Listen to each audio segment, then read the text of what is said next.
Olá pessoal, eu sou André, sou professor de Química e o que vocês vão assistir de agora em diante é uma versão reformulada, uma versão melhorada do primeiro vídeo que eu coloquei aqui no canal há um pouco mais de um ano. Esse primeiro vídeo estava muito longo, tinha 2 horas de duração.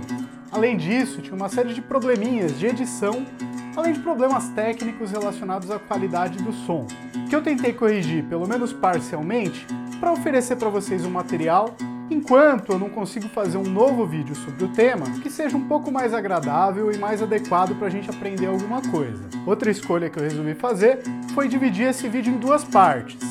Uma primeira parte envolvendo alguns conceitos mais fundamentais e uma segunda parte tratando da constante de equilíbrio e de alguns exercícios associados à utilização dessa constante. E essa que vocês vão ver agora é a primeira parte. Então aproveita aí, bora pro conteúdo!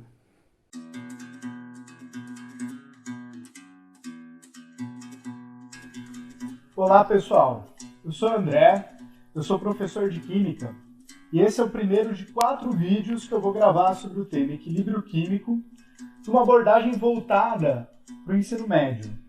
Antes de qualquer coisa, é importante ressaltar que vídeo não substitui aula presencial.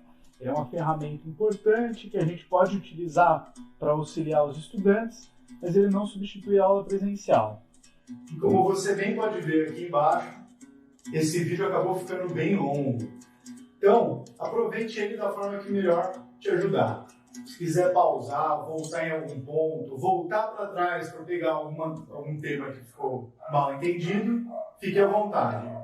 Faça bom proveito. Então, para entrar agora no nosso tema, vou considerar que o equilíbrio químico, diferente dos outros equilíbrios que a gente estuda na ciência, por aí, que a gente está acostumado a lidar, mesmo desde criancinha, ele é um equilíbrio dinâmico. Ele se diferencia do equilíbrio estático que a gente está mais acostumado a conviver, a ouvir falar. O equilíbrio estático seria o que a gente veria, por exemplo, em uma balança de pratos, em que você tem os 2 pratos ali da balança equilibrados. Então, a gente olha para a balança e nada muda na balança. Tudo está parado. A balança está em equilíbrio estático ali, um equilíbrio das forças ali que estão puxando cada um dos pratos da balança. Um equilíbrio dinâmico, já por outro lado, ele se dá de uma maneira um pouquinho diferente. Ele é caracterizado não pelo fato de não ter nenhuma transformação acontecendo, mas para que essa transformação ela se dê de maneira igual, equivalente, em 2 sentidos opostos. É o que acontece, por exemplo, no estacionamento lotado, no horário de pico, por exemplo, num supermercado. A grandeza, número de carros que a gente vai encontrar ali naquele estacionamento, em um curto intervalo de tempo pelo menos, ela permanece constante. Então, se você olha macroscopicamente o número de carros presentes ali no estacionamento, ele se mantém o mesmo por um certo intervalo de tempo. Mas se a gente observa o que acontece no íntimo do sistema, olhando para cada carro que entra e cada carro que sai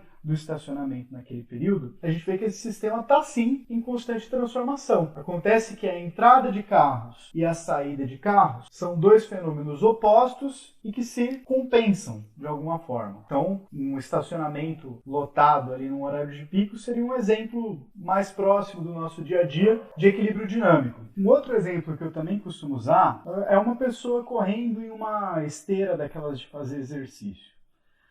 Se você observar, tratar como variável a posição da pessoa na sala, comparada, por exemplo, com uma janela que esteja atrás dela, se a pessoa estiver fazendo exercício normalmente, do jeito que é esperado usar essa esteira, o que a gente vai observar é que a posição dela é fixa, a posição dessa pessoa na sala.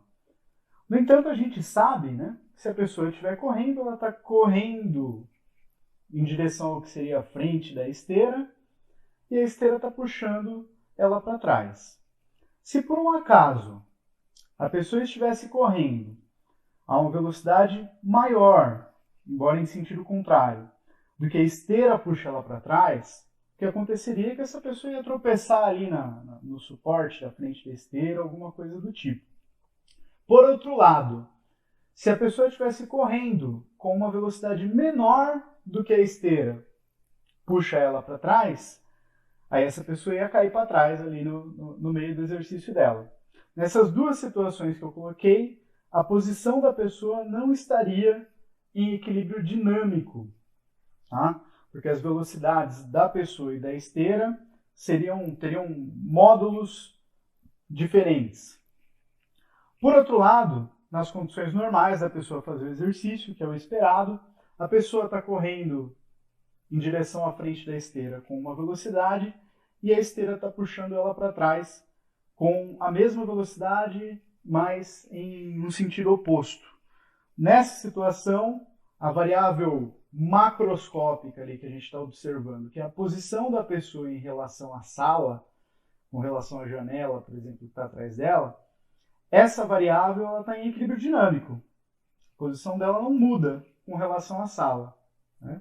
Mesmo que ela esteja correndo para frente o tempo inteiro do exercício e que a esteira esteja puxando ela para trás, no sentido oposto ali da corrida dela, ao longo do exercício inteiro. Então, se a gente observar no íntimo ali do que está acontecendo naquele sistema, a gente sabe que há movimentos. Há uma corrida da pessoa para frente, há um movimento da esteira puxando ela para trás. Mas, macroscopicamente, a posição dela está numa situação ali de equilíbrio dinâmico. Bom, considerando o equilíbrio químico como um equilíbrio dinâmico, a gente vai precisar levar em conta as reações direta e inversa que acontecem ali naquele sistema. Eu coloquei um videozinho aqui que eu normalmente apresentaria na aula, mas que eu vou deixar embaixo na descrição para quem quiser ver, que é um videozinho bacana, antiguinho, né? Tem um ar meio retrô, mas é um videozinho bacana sobre equilíbrio químico, com um desenho ali, às vezes fica mais fácil da gente pegar a dinâmica do que está acontecendo. Mas, tratando ali das reações diretas e reações inversas que a gente vai observar no caso do equilíbrio químico, vou pegar o exemplo da reação de gás hidrogênio, H2, com gás iodo, I2, formando o iodeto de hidrogênio. É um gás também de fórmula HI. Então a equação balanceada é 1 de H2 mais 1 de I2, formando 2HI. Do jeito que a gente escreveu essa equação química, a reação direta envolve a formação de HI a partir de H2 e I2. Essa é a reação direta. No entanto, lá no microscópico, no nível das moléculas, é plenamente possível também acontecer a colisão entre uma molécula de HI e outra molécula de HI, formando H2 e I2. Então essa reação inversa, ela também é plenamente possível de acontecer. E de fato, num sistema químico, mesmo que em equilíbrio dinâmico, as duas reações estão acontecendo o tempo inteiro. Não há nada que impeça uma reação de acontecer ou outra de acontecer. E aqui, quando eu falo microscópio, eu estou me referindo às coisas muito pequenininhas. Não estou querendo dizer que seja 10 a menos 6 metros.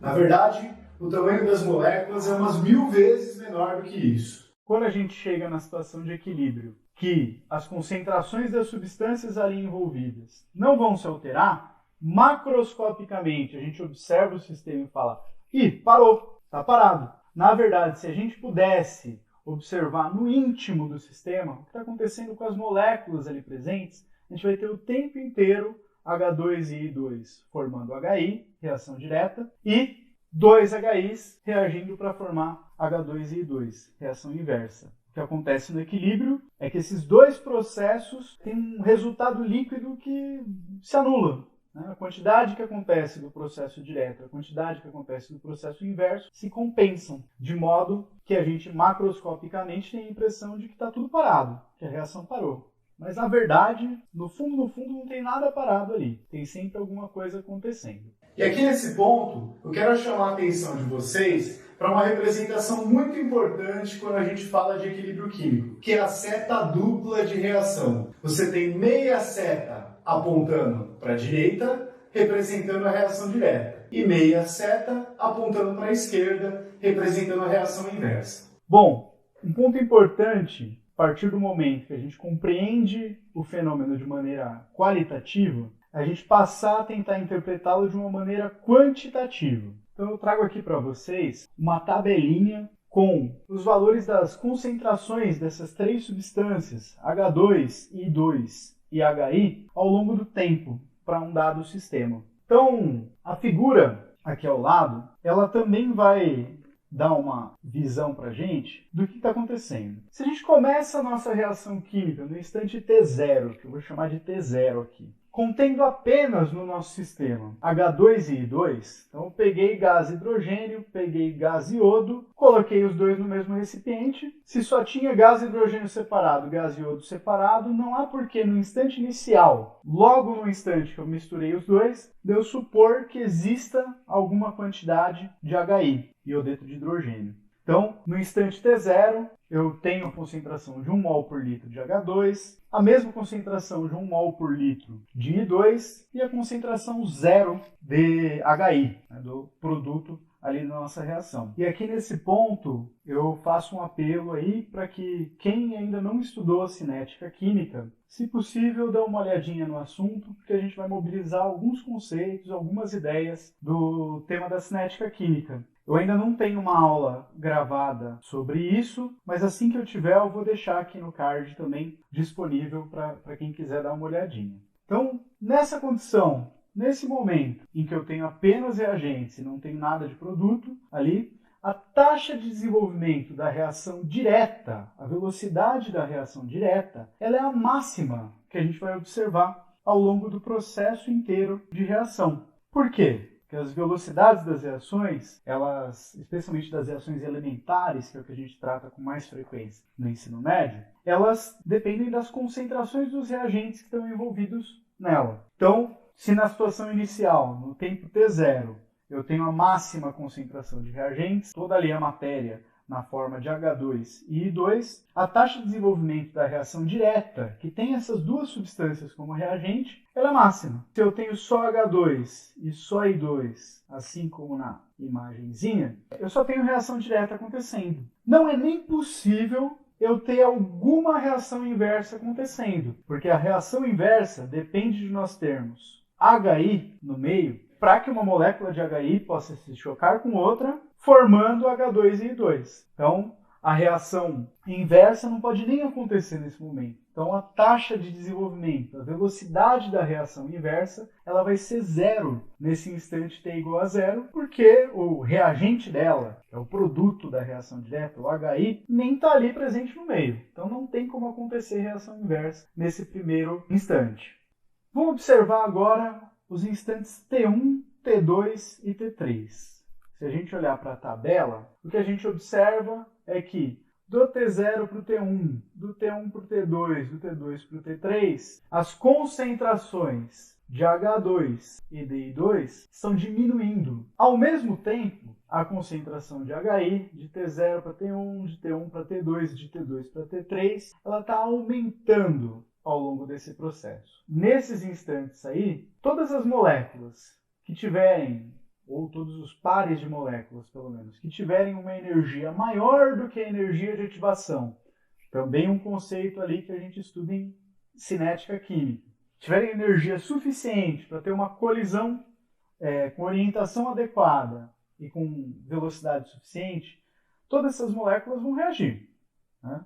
Tanto de H2 e I2 formando HI, como as moléculas de HI que já estão presentes ali agora no meio. Então vamos pegar aqui um HI, ó, HI aqui, outro HI aqui. Essas moléculas de HI também, se tiverem energia suficiente para superar a barreira de ativação, também vão reagir para reconstituir os reagentes. Então, nesses instantes T1, T2 e T3, no processo que acontece entre eles, a gente percebe que a taxa de desenvolvimento da reação direta, ela vai começar a diminuir. Por quê? Porque as moléculas de H2 e de I2 que você tinha no início, você já tem, a cada instante que passa, uma quantidade menor dessas moléculas, uma concentração menor dessas moléculas. Consequentemente, a reação direta, que depende da colisão entre essas moléculas para acontecer, ela vai perdendo velocidade. A probabilidade de ter choques entre H2 e I2 vai diminuindo conforme as quantidades dessas substâncias, as concentrações dessas duas substâncias vão diminuindo no processo. Ao mesmo tempo, repara que nos instantes T1, T2 e T3, o que está acontecendo é que a concentração de HI está aumentando ao longo desse processo. Se a concentração de HI está aumentando, a probabilidade de ocorrer uma colisão entre uma molécula de HI e outra molécula de HI, formando H2 e I2, ela vai aumentando com o tempo. Como essa probabilidade aumenta, a taxa de desenvolvimento da reação inversa também começa a aumentar. Após o instante T4, então a gente tem aqui na tabela T4, T5 e T6. O que a gente observa dos dados das concentrações é que as concentrações de H2E e 2, assim como as concentrações do produto, que é o HI, elas se mantêm constantes. Então, as concentrações de todas as substâncias ali estão se mantendo num mesmo valor constante ao longo do tempo. Isso aí é aquilo que a gente observa de fora, observa macroscopicamente a reação e fala, ih, parou, a reação parou. Mas isso não significa que, do ponto de vista do nível molecular, do nível do muito pequeno, de que você não tenha mais colisão de H2 com I2 para formar HI, ou colisão de HI com HI, formando H2 e I2. Na verdade, esses dois processos, o processo direto e o processo inverso, continuam acontecendo permanentemente. A gente só não consegue observar isso macroscopicamente, tá? Então, esses dois efeitos se cancelam e para quem está observando o sistema de fora, do ponto de vista macroscópico, parece que nada mais está acontecendo. Mas o equilíbrio químico é um equilíbrio dinâmico. Então, as reações direta e inversa estão acontecendo o tempo inteiro nesse sistema.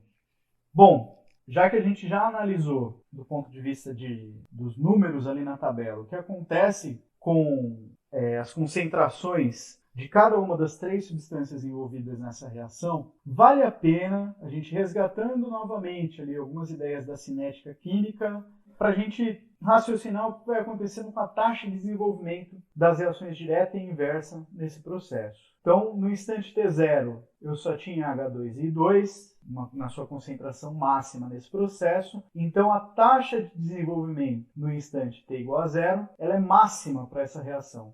Ao mesmo tempo, a reação inversa, que tem como reagente o HI, não tem nenhum reagente para acontecer. Então, a sua taxa de desenvolvimento é 0 nesse instante T igual a 0. Conforme o tempo passa, a concentração de H2 e I2 diminui. Consequentemente, a taxa de desenvolvimento, a velocidade da reação direta vai diminuindo ao longo do tempo. A reação direta continua acontecendo, mas vai acontecendo cada vez numa velocidade menor, numa taxa menor. Porque seus reagentes H2 e I2 estão sendo consumidos. Tem menos moléculas de H2 e I2 para colidir naquele espaço ali, naquele recipiente que está acontecendo a reação. Então, sua taxa de desenvolvimento vai caindo conforme o tempo passa e os reagentes são consumidos. Ao mesmo tempo, o HI, que é o reagente da reação inversa, tem sua concentração igual a 0 no início, a taxa de desenvolvimento da reação inversa é 0, mas conforme sua concentração do HI vai aumentando com o tempo, você tem mais moléculas de HI para colidir naquele meio e a velocidade da reação inversa, que tem HI como reagente, vai aumentando ao longo do tempo. Já dá para a gente observar aqui pelo gráfico que em algum momento a taxa de desenvolvimento da reação direta e a taxa de desenvolvimento da reação inversa vão se encontrar, vão atingir um mesmo valor. Então, a velocidade da reação direta e da reação inversa se igualam em um determinado momento. A partir deste momento em que a taxa de desenvolvimento da reação direta e da reação inversa se igualam, os dois processos continuam a acontecer permanentemente, mas o sistema está numa situação de equilíbrio dinâmico. Tá? Continua tendo reação, mas a reação direta e a reação inversa têm seus efeitos macroscópicos, para quem observa de fora do sistema, cancelados. Então, para quem observa de fora, parece que está tudo parado, nada mais acontece. Bom, aqui, quem quiser dar uma pausinha para ver especificamente o que está escrito, tudo bem, mas eu vou tentar discutir cada um desses tópicos aqui, relacionados ao equilíbrio químico, com vocês. Então, primeiro ponto é que o equilíbrio químico ele só pode ser atingido em sistemas fechados. Então, se a gente voltar ali no comecinho do ensino médio, normalmente a gente define um sistema fechado como aquele onde não pode haver troca de matéria do sistema com o ambiente, e nem do ambiente com o sistema. Então, isso é um sistema fechado. Em tese, a energia pode fluir, né? Pode passar calor, pode passar luz e tudo mais, mas a matéria não pode sair nem entrar do sistema. Por que isso é importante? Então, o equilíbrio químico só pode ser atingido num sistema fechado pelo seguinte fato. Se você tem entrada de reagente ou saída de produto de um sistema, as quantidades, as proporções entre as substâncias ali naquele sistema não estão limitadas ao interior do sistema. Então a entrada de mais reagente, por exemplo, pode dar novo gás, dar nova energia para a reação direta continuar acontecendo. E aqui eu usei as expressões dar novo gás, dar nova energia, em um sentido figurado. O que eu quis dizer é que impulsionam a reação para acontecer. Ao mesmo tempo, se você tem retirada de produto do sistema, as concentrações que vão ser atingidas após um determinado tempo não estarão em equilíbrio se o sistema estiver aberto, estiver saindo produto do sistema. Um exemplo que eu costumo utilizar bastante é o seguinte: imagina que sua casa está pegando fogo, tá? Então, pegar fogo envolve um conjunto de reações químicas ali, né? Prioritariamente vamos tratar das reações químicas de combustão. Você, com o seu conhecimento sobre equilíbrio químico, você poderia chegar e falar: mas em um dado momento a velocidade da reação direta e a velocidade da reação inversa vão se equivaler, vão ficar iguais e esse sistema vai entrar em equilíbrio. Então o fogo ele vai se apagar sozinho. Agora, a sua casa em chamas, ela é um sistema fechado? Não tem nenhum reagente que esteja entrando constantemente ali naquele incêndio? Tem sim, né? Sua casa está aberta para a atmosfera. A atmosfera é um reservatório enorme com muito oxigênio ali disponível. O oxigênio é um dos reagentes envolvidos ali numa reação de combustão. Então, se tem entrada de oxigênio o tempo inteiro, esse sistema não vai atingir o equilíbrio. Aliás, eventualmente vai acabar todo o combustível, vai queimar toda a sua casa, e aí se não tiver mais nada para queimar, a reação para também, né? Mas não vai ser por falta de oxigênio que essa reação vai parar. Por outro lado, um dos produtos ali que a gente encontra numa reação de combustão é o gás carbônico, CO2, dióxido de carbono. Esse gás carbônico formado ele também não está restrito a sair do nosso sistema. Então, uma casa em chamas ali não é um sistema fechado. A gente não pode simplesmente esperar a reação de combustão entrar em equilíbrio e falar: não, tudo bem, em algum momento vai entrar em equilíbrio. Porque está entrando oxigênio o tempo inteiro, está entrando mais reagente para dar fôlego para a reação direta e está saindo o produto, está saindo o gás carbônico o tempo inteiro, que também impede ou atrapalha de você atingir um equilíbrio antes de consumir ali a sua casa inteira. Então, exemplos mais trágicos ainda do que queimar uma casa são, por exemplo, as queimadas das florestas, né, que a gente teve tanto na Amazônia, como o caso mundial que ficou mais conhecido ali, foram as queimadas da Austrália, né? Simplesmente esperar que a queimada pare por conta própria não é lá uma coisa muito prudente que alguém poderia fazer, né? Então, num sistema aberto, a gente não vai ficar esperando o equilíbrio que vai acontecer. Agora, em um sistema fechado, o que é um sistema fechado? Sistema fechado é aquele que não troca matéria com o meio externo, com o ambiente. Num sistema fechado, a reação química ela é reversível, em maior ou menor grau. Tem algumas reações químicas, é importante ressaltar, que ela é tão favorecida em um dado sentido, seja no direto ou no inverso, que a gente às vezes acaba desprezando a reversibilidade dessa reação química. Mas ela é reversível sim, e a gente não vai entrar em muitos detalhes para não pegar um aprofundamento de termodinâmica desnecessário para o nosso objetivo aqui. Voltando ao incêndio, né? Uma coisa que a gente pode fazer para apagar um incêndio é abafar, né? É uma das possibilidades. Então você está ali, está fazendo o ensino médio, voltou para sua casa, a única coisa que tinha para você comer, porque adolescente tem aquela fome enorme, né?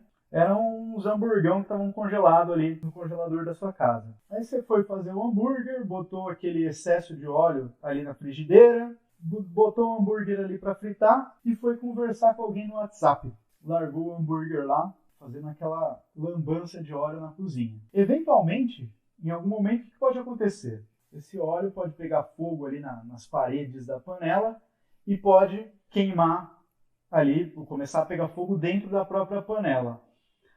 O que você faz num momento desse? Você fala: não, vou deixar esse sistema aberto aqui, esperar ele entrar em equilíbrio? Não, né?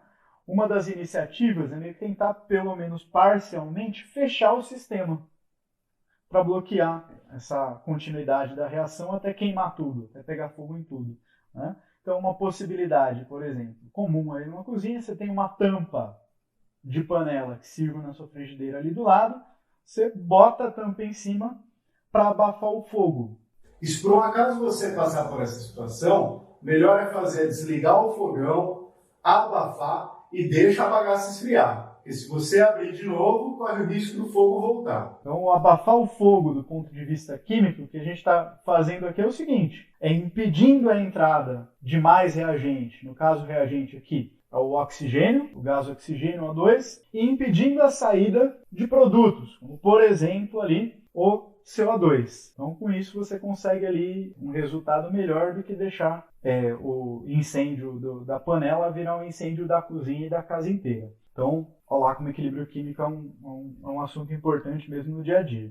Terceiro ponto aqui, as propriedades macroscópicas de um sistema em equilíbrio, como por exemplo, concentração, densidade, massa, cor, todas as propriedades macroscópicas observáveis ali do sistema, elas vão permanecer constantes. É aquilo que você olha para a reação e fala, ih, parou, nada acontece. Não estou percebendo liberar calor, não estou percebendo mudar a cor, concentração, nem nada do tipo. Nada aparece. Por outro lado, as propriedades microscópicas, se a gente for considerar o que está acontecendo com cada moléculazinha ali presente naquele sistema que está em equilíbrio químico, então, por exemplo, a colisão entre as partículas, entre as moléculas, lá continua acontecendo. A formação do complexo ativado, outro tópico importante de cinética, continua acontecendo. As substâncias continuam se transformando. Então, os reagentes continuam formando produtos, os produtos continuam reagindo para restituir os reagentes. Então, continua acontecendo. Então, o que é macroscópico parece que está parado, mas no nível molecular, o bicho pega. Um outro tópico importante que vai se mostrar bastante eficiente no nosso próximo vídeo sobre equilíbrio químico é que, atingindo o estado de equilíbrio químico, se o sistema está em equilíbrio químico, esse equilíbrio só vai se manter ali naquela situação enquanto o sistema se mantiver isolado. Então vamos só comparar algumas definições aqui. Sistema fechado é necessário para que atinja o equilíbrio químico, e sistema isolado, para que o equilíbrio se mantenha. Para atingir o equilíbrio químico, o sistema estando fechado, isso é plenamente possível. Agora, para que o equilíbrio se mantenha, para que o equilíbrio não seja perturbado, para que você não tire o sistema do estado de equilíbrio, não basta ele estar fechado, não ter troca de matéria, entrada e saída de matéria. O sistema precisa ser mantido isolado para que o equilíbrio seja mantido. Ou seja, o sistema não pode trocar matéria e nem trocar energia com o ambiente. Se por um acaso houver troca de energia, por exemplo, se a gente fornecer calor para um sistema aumentando a sua temperatura ou tirar calor do sistema, diminuindo a temperatura dele, o sistema vai se ajustar a um novo estado de equilíbrio. Tá? Então a variação da temperatura ela é algo que não apenas perturba o equilíbrio, mas leva o sistema a um novo estado de equilíbrio. Nesse novo estado de equilíbrio, as propriedades macroscópicas, concentração, cor, densidade, tudo isso nesse novo estado de equilíbrio também vai se estabilizar e vai se manter constante, mas vai se manter num outro estado de equilíbrio. A cor pode ser outra, as concentrações podem ser outras, as densidades e por aí vai. Então, ao você deixar o sistema aberto, você não atinge nenhum equilíbrio químico. Você continua tendo entrada de reagente-produto. Se o sistema estiver fechado, você pode atingir o equilíbrio químico. Mas, se apesar de fechado, esse sistema não estiver isolado, ou trocando energia, você pode variar, mudar qual vai ser a posição desse equilíbrio químico. Por exemplo, quais vão ser as concentrações de equilíbrio ali de um determinado sistema. Mudou a temperatura, o estado de equilíbrio, as concentrações de equilíbrio vão ser outras. Uma outra possibilidade da gente imaginar de fazer uma reação química é a gente adicionar, por exemplo, um catalisador. Catalisador, para quem for dar uma olhada ali em cinética, é uma determinada substância que ela aumenta a velocidade de uma reação química, aumenta as taxas de desenvolvimento de uma reação química. Se você voltar lá no tema de cinética, você vai perceber o seguinte, que o catalisador ele aumenta a velocidade da reação química, diminuindo a energia do complexo ativado. Tá? e, consequentemente, diminuindo a energia de ativação do sistema. Reparem que, se você pegar as curvas de cinética, olhando ali quem é complexo ativado, onde está a energia dos reagentes, onde está a energia dos produtos, ao diminuir o topo da curva de energia